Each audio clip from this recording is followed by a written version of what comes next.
Opportunities గతంలో కూడా పెద్ద పెద్ద స్టూడియోల్లో హడావుళ్ళు అవిని తిరువూరు ఎమ్మెల్యే ఇచ్చారు, ఆల్ ఆఫ్ సడన్గా ఆయన గెలిచారు, ఎమ్మెల్యే అయ్యారు. ఏంటి అసలు ఈ ఎమ్మెల్యే అనే అంశం అన్నది ఈరోజు తెలుగుదేశం పార్టీకి ఇబ్బందికరంగా మారుతుంది అని? తెలుగుదేశం పార్టీకి నిజంగా కొలికిపూడి వ్యవహారం శిరోభారమే, తలనొప్పిగా వ్యవహారమే. చాలా సీరియస్గా ఒక పార్టీలో వాళ్ళే ఆయన మీద చర్య తీసుకోవాలని నిరసన ప్రదర్శనలు చేయడము, ఆయనేమో వాళ్ళకి హెచ్చరికలు జారీ చేయడము, తను సొంతంగా ఒక ప్రదర్శన పెట్టడం, ఇవన్నీ మామూలుగా చూడం మనం. కానీ మొన్న తెలుగుదేశం గెలిచిన ప్రత్యేక పరిస్థితుల్లో చాలామందికి సాంప్రదాయకంగా లేకపోతే తమతో ఎప్పటి నుంచో ఉన్నవాళ్ళు కాకుండా అనేక మంది కొత్త వాళ్ళకు టికెట్లు ఇచ్చారు.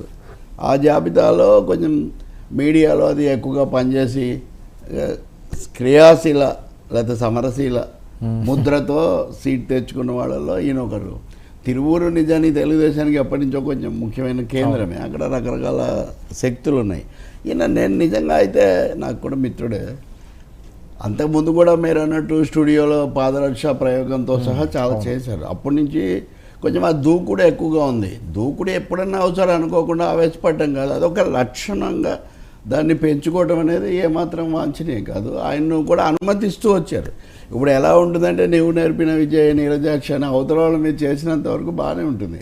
అది ఆ తర్వాత నీకు బెబ్బే నీ అబ్బకు బెబ్బే అన్నాడని అడ్వకేట్తో సామెత మనకు అది యూటర్న్ చేసుకుంటే అది యూటర్న్ అవుతుంది. కాబట్టి నీకు తెలుసు కదా కథ. ఆ అడ్వకేటు సాక్షిని ఒకటి నువ్వేం చెప్పొద్దు, నువ్వేమన్నా బెబ్బే అని అన్నాడంట. ఎవరికి? ఆ క్లయింట్కు. వాడు బెబ్బే బెబ్బే అన్నాడు, కేసు గెలిచాడు. అడ్వకేట్ వెళ్ళి ఫీజు అడిగాడు, బెబ్బే అన్నాడు అంట వాడు. సో ఇప్పుడు ఒకసారి ఇది అలవాటు అయిన తర్వాత ఆయన వెళ్ళినప్పటి నుంచి అంటే కొంచెం తీవ్ర భాషలో మాట్లాడుతున్నాను. నేను కూడా చూశాను గెలిచిన రోజు కూడా. అంటే మేము మనమను మాటే అననేరు తాను అనదు అని, మనము అని కాకుండా నేను నిర్ణయించాను, నేను చేస్తాను, నేను చెప్పాను ఈ పద్ధతిలో. కొద్ది రోజుల్లోనే ఇల్లు ఏదో కూల్చేశారని అక్కడికి వెళ్ళి చేశారు. ఇప్పుడు వైసీపీ వాళ్ళు అంటే ఏదో అనుకుంటే తెలుగుదేశం వాళ్ళే ఎక్కువగా టార్గెట్ అవ్వటం నేను అంతకుముందు నుంచి వింటూ వచ్చాను. ఆ తర్వాత ఇంకా ఒకవైపునే వాళ్ళందరూ పేకాట ఆడడానికి అనుమతి అడిగితే నేను ఎందుకు ఇస్తానని పార్టీ వాళ్ళను ఇబ్బందిలో పెట్టే కార్యక్రమం. ఇంకా మొన్న చూస్తే రోడ్లు గుంతలు పూడ్చలేదని అక్కడ కూర్చోడు. ఇప్పుడు అది వరకు శ్రీధర్ రెడ్డి అటువంటివి చేసేవాడు. ఆయన ఏంటి టీడీపీలోకి వైసీపీ నుంచి తిరుగుబాటుదారుగా అవన్నీ చేశాడు.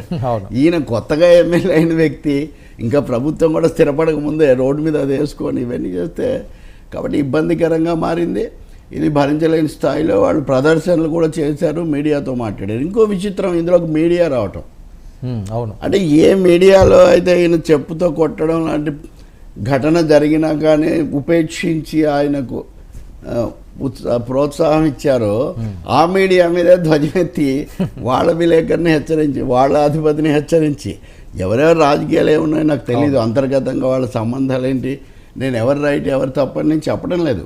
ఆ భాష కానీ ఆ పద్ధతి కానీ అసలు హెచ్చరికలతో ఎవరిని గెలవలేరండి. ఇది ప్రజాస్వామ్యం. ఇది నేను రైట్ అని అనుకోవచ్చు, మీరు రైట్ అనుకోవచ్చు. కాబట్టి ఐ థింక్ ఇట్ ఇస్ అపశృతి. ఇది ఆదిలోనే హంసపాదలాగా తయారైంది. ఇదంతా వైసీపీకి ఇస్తున్న అస్త్రాలు అనుకోవచ్చా సార్? ఎందుకంటే దీని మీద పెద్ద ఎత్తున ఎప్పుడు రాజకీయాల్లో అయినా జీవితంలో అయినా మనం చేసే తప్పులు మన ప్రత్యర్థులకు అస్త్రాలు, ఇంకా అదొక వేరే మాట లేదు. పైగా ఇక్కడ ప్రజల్లో నుంచి జనంలో నుంచి కూడా వస్తున్నప్పుడు ఇప్పుడు ఆయన వాదన ఏంటి, నేను మంచి కోసం నిలబడ్డాను కాబట్టి వీళ్ళందరూ నన్ను వ్యతిరేకిస్తున్నారు అని. అంటే ఏంటనమాట, తెలుగుదేశంలో కార్యకర్తలు, శ్రేణులు, నాయకులు ఎవరు ఇన్ని గెలిపించడానికి పనిచేశారో వాళ్ళందరూ చెడ్డోళ్ళని. ఎవరన్నా XYZ చెడ్డోడు అంటే వేరే విషయం. అది కూడా మీరు ఏం చేస్తారు, మీ పార్టీ నాయకత్వంతో, ముఖ్యమంత్రితో లేకపోతే ఇంకొకరితో మాట్లాడతారు. కాబట్టి అందరూ చెడ్డోళ్ళు నేనే అంటే అది ప్రజాస్వామ్యంలో అది కుదరదు. పైగా ఈయనున్న పరిస్థితుల్లో ఎంత ఒత్తిడి ఉంది కదండి, మనం చూసాం. ఆయనకు టికెట్ ఇవ్వడానికి కూడా చంద్రబాబు నాయుడు ఓ ప్రత్యేకమైన దృష్టి పెట్టడం జరిగింది తప్ప కుదరదు. చాలా ఇది యాంటీ క్లైమాక్స్. కొలికపూడి వ్యవహారం తెలుగుదేశంలో ఒక యాంటీ క్లైమాక్స్. ఆయన చాలాసార్లు చెప్పినట్టు IASలకు కోచింగ్ ఇచ్చి చాలా అవగాహన, చరిత్ర ఇవన్నీ తెలిసిన మనిషి కదా. మరి ప్రాథమికంగా ప్రజా సంబంధాలు, పార్టీ వ్యవహారాలు, ప్రజాప్రాతినిధ్యం ఎలా నిర్వహించాలన్న పాఠం ఆయన సరిగ్గా చూడలేదేమో అని నాకు అనిపిస్తుంది. ఇప్పటికైనా ఇప్పుడు ఒకటైతే చేశారు. ఇంకా నేను చూసాను మీ మిత్రుడు బాలకోట ప్రతిరోజు వస్తుంటారు కదా, ఇక వెంటనే చర్య తీసుకోవాల్సిందే, అది ఇది చాలా తీవ్రంగా అలాంటి వాళ్ళందరూ ఆగ్రహం వ్యక్తం చేశారు. వాళ్ళకి టైం వచ్చినట్టున్నది ఇది. ఇంకా చాలామందికి ఈ దూకుడు ముందు నుంచి ఇదిగా లేదు. ఇంకోటి కూడా బాలకోటయ్య చెప్పారు, ఆయన అమరావతి పరిరక్షణ సమితిలో లేడు, ఆయన ఆంధ్రప్రదేశ్ పరిరక్షణ సమితి వేరే పెట్టుకున్నారని. ఇవి దగ్గరగా చూసే వాళ్ళకి తప్ప మిగతా వాళ్ళకి అంతగా తెలీదు. ఏదైతేమే ఇది కోరి తెచ్చుకున్న సమస్య. ఇంకా అధిష్టానం చంద్రబాబు కూడా బహుశా హెచ్చరించినట్టున్నారు. అందుకని సేవ్ తిరువూరు పక్కన పెట్టి సేవ్ మై పొజిషన్ అనే పద్ధతిలో ఆ యాత్రని ఇప్పుడు రద్దు చేసుకున్నారు. రద్దు చేసుకొని క్రమశిక్షణ కలిగిన కార్యకర్తగా, ప్రజాప్రతినిధిగా మా అధ్యక్షుడు చెప్పాడు కాబట్టి పల్లా శ్రీనివాసరావు నేను రద్దు చేసుకున్నానన్నారు. క్రమశిక్షణ కొంచెం ఆలస్యంగా గుర్తు చేసుకున్నారని అనుకోవాల్సి వస్తుంది. ఇంకా మిగతావి ఏం జరుగుతాయి, ఎలా పరిష్కరిస్తారు, ఇంకోటి ఇదో గుణపాఠం కింద కూడా తీసుకోవాల్సి ఉంటుంది.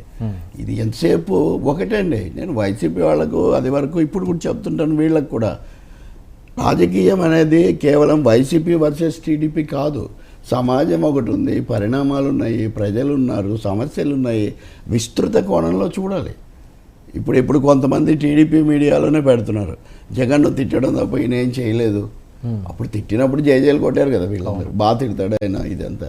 కాబట్టి అది సమస్య కాదు. I think you should learn is lesson, నేర్చుకోవాలి. ప్రజా జీవితం వేరు, ప్రతిభ పాఠవాలు లేకపోతే వాక్చాతుర్యం వేరు. ప్రజా జీవితంలో ఎవరైనా నమ్రతగా ఉండాలి, నలుగురిని కలుపుకుపోవాలి, తమకంటే ముందున్న వాళ్ళని గౌరవించాలి. ఇది చాలా ముఖ్యమైనది. 99 టీవీలో మీరు చాలా రోజుల నుంచి ఉన్నారు, నేను ఇప్పుడు మాట్లాడుతున్నాను. ఐ షుడ్ కీప్ దట్ కదా. మీకు ఇక్కడ విషయాలు ఎక్కువగా తెలుసుంటాయి, నాకు అది నేను కలిగి ఉండకపోతే అది గొప్ప అవకాశం కదండి. అంతే కదండి. ఆయనకు ఎమ్మెల్యే అయ్యాడు, ఎంతమందికి తప్పిపోయి అసలు బాధపడి తిరుగుబాట్లు చేసి ఇంత చేసిన సమయంలో ఆయన పైగా ఒకవేళ ఆయనకు అంత కోపం ఉంది అనుకుందాం, 3 నెలలు కూడా కాలేదు కదా. 3 నెలల్లోనే ఇవన్నీ చేసి వీరశైవుడిలాగా మారాల్సిన అవసరం ఉంది. It's wrong. డెఫినెట్గా తొందరపాటు, అసహనం, ఒక విధంగా పదవి వల్ల వచ్చేటటువంటి పరిస్థితి అనుకోవాలి. చూద్దాం మరి. ఇంకోటి ఇది అది చూసాము. ఇంకొంతమంది చెప్తున్నట్టుగా అంతకుముందు మాజీ మంత్రి భార్య చూసాము. ఒక 4-5 ఇన్సిడెంట్స్ ఉన్నాయి. వీటిని అధిష్టానం సీరియస్గా తీసుకుంది, కానీ కొంతమంది తెలుగుదేశం సమర్థకులు మాత్రం కాదు, అవన్నీ అధికారుల వల్ల జరిగాయి, ఇది ఒక్కటే అయిన వల్ల జరిగిందని. ఇది కూడా సరికాదు. అధికారంలోకి వచ్చినప్పుడు నమ్రతగా ఉండాలి. చంద్రబాబు చూడండి, మిగతా విషయాలు ఎలా ఉన్నా way of dealing with people చాలా జాగ్రత్తగా ఉంటారు కదా. ఉదాహరణకు సార్ డిక్లరేషన్ ఇవ్వడానికి జగన్కి సమస్య